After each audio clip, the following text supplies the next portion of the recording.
Welcome to the Get Published podcast, sponsored by Brodie Consulting Group.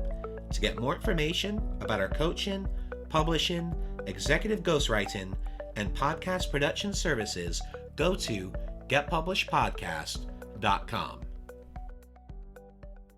Hello, I am Paul Brodie, and thank you for joining us for another episode of the Get Published podcast, where we help authors get published with a proven system that works. Today, we're being joined by Dr. Dennis B. Anderson, author of Psychologist Behind Bars.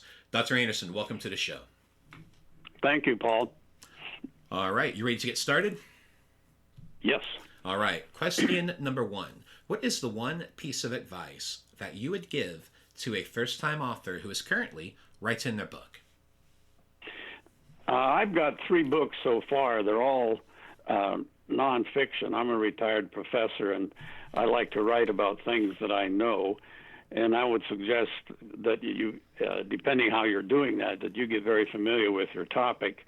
And with my students, I always had them do a macro to micro, that you do a broad outline of your topics and how you want to organize your book, and then maybe separate those into chapters, and then start filling in what you want inside each chapter. And as you do that, include a lot of descriptive detail to provide imagery for the reader so they can see what you see and feel or think what you do. And what do you feel is the hardest part about getting published? Yes, I would say that. Well, but I'm a psychologist. It's easy to express that in human or personal ways for me, but it may not be the same for everyone. Got it. So are there any particular areas that you find about getting published difficult, like the editing, proofreading, format, anything like that? Well, I was going to talk about that on the next question. I tried to go to publishers, and since you have a nonfiction book idea, it's more limited in its scope, and no one was interested, and I didn't have much patience for that, so I went to a publishing company and paid to have them do the book and distribute it. And so that's worked out fine, but I don't know how much over what it cost me I'm going to get from sales. Well, let's talk about marketing. So please share a marketing strategy that you have used in your book launch that has worked well. Well, I know this. I'm a little outside the norm maybe here, but as I said, I didn't have much luck with publishers. And then even though when I hired somebody to publish my book, they're in the $15 to $22 range. But if I go to Barnes and Noble and buy it, or someone buys it, I get about 75 cents royalties. So it doesn't pay.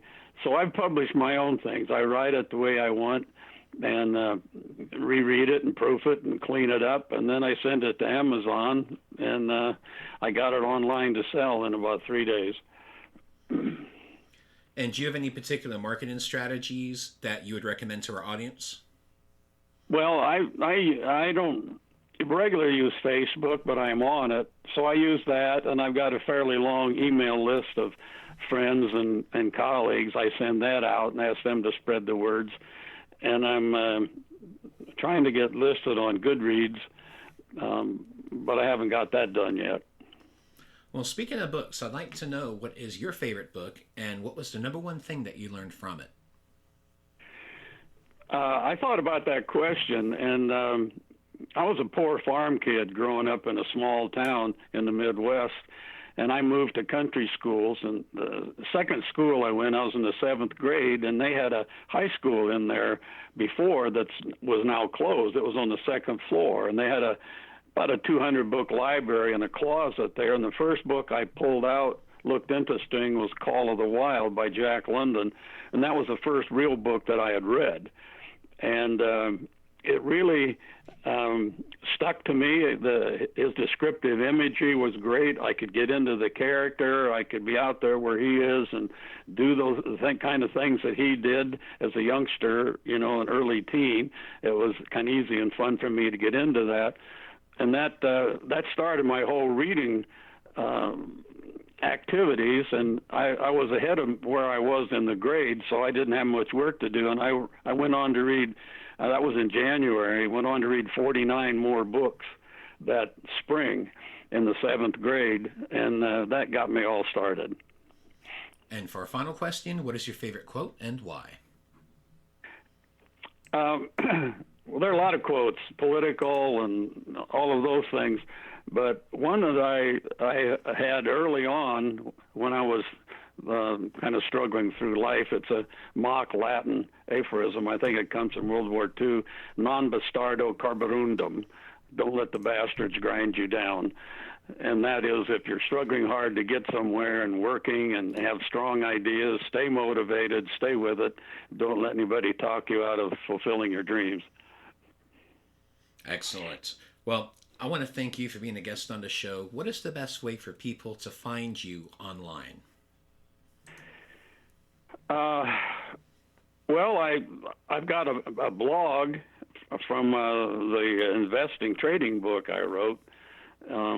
It's Anderson, E-Mini trading.com. And I have an email link to that, which is andersonemini@gmail.com.